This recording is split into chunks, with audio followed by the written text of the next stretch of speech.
Infinite computer का IPO खुला है, क्या है कंपनी की योजनाएं, बात करते हैं कंपनी के एमडी उपिंदर जुच्छी से जो हमारे साथ मौजूद हैं। स्वागत है आपका। हम ये जानना चाहेंगे कि फ़िलहाल आपकी कंपनी पहली बार अभी बाज़ार में आ रही है और जाहिर है कि लोगों को बहुत ज़्यादा जानकारी नहीं है। सबसे पहले तो ये बताइए कि किस तरह का आपका रेवेन्यू ब्रेकअप है और कैसी ग्रोथ आपने दिखाई है और आगे उम्मीद करेंगे। सो बेसिकली हम आईटी सर्विसेज सोल्यूशंस प्रोवाइड करते हैं। 3 मेजर सर्विस लाइंस हैं। एक तो application management outsourcing, infrastructure support, remote infrastructure support, and also product based intellectual property based support. Essentially हम product अपने बनाते हैं या clients के product लेके उसको इंडिया से support करके then we do a revenue share. So ये 3 major service lines हैं।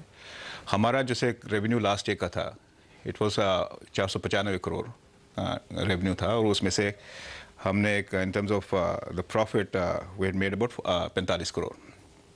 So पहले first 6 months of this year 318 crore revenue था और प्रॉफिटेबिलिटी 37 करोड़ था।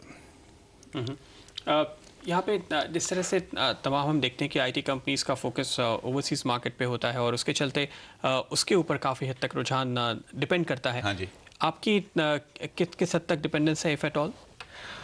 हमारी बेसिक बिजनेस तो ओवरसीज मार्केट है। मैंने 4 बेसिक मार्केट्स में हम फोकस करते हैं, United states, Europe and Asia Pacific. Asia Pacific में लार्जली ना इंडिया में भी हमने काफ़ी काम करना शुरू कर दिया और अदर कंट्रीज जिसमें हम काम कर रहे थे, सिंगापुर, चाइना और Malaysia. So these are our major markets. उसमें से obviously United States is the major market.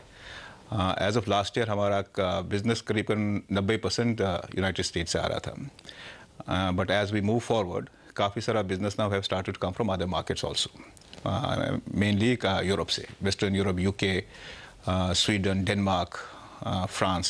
So in country से काफ़ी बिजनेस आना शुरू हुआ और एज वी मूव फॉरवर्ड आएगा भी।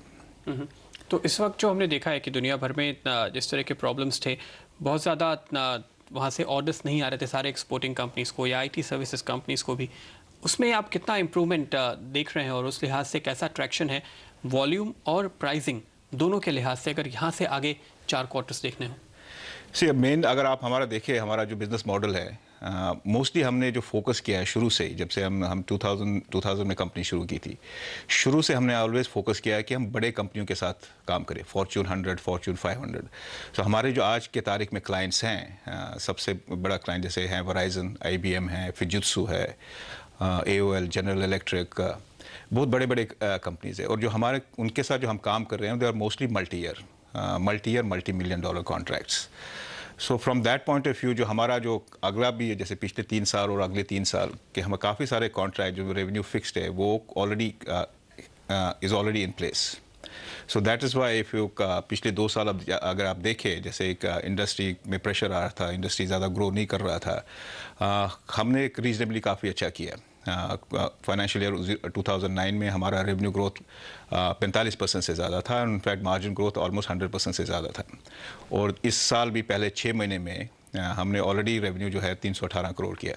सो lot of the reason is already in the contract that we have already sign. So it's a very strong platform that we have in place, जिसके use करने से हम आगे जाके भी हमारा ग्रोथ हमें नज़र आ रहा है। बहुत बहुत शुक्रिया आपका और हमारी शुभकामनाएं आपके इशू की कामयाबी के लिए। Thank you very much. Mid cap watch में वक्त है फिलहाल एक ब्रेक का। आगे बात करेंगे मर्क लिमिटेड और वायसरॉय होटल्स के बारे में। आप बने रहिए CNBC आवाज़ के साथ।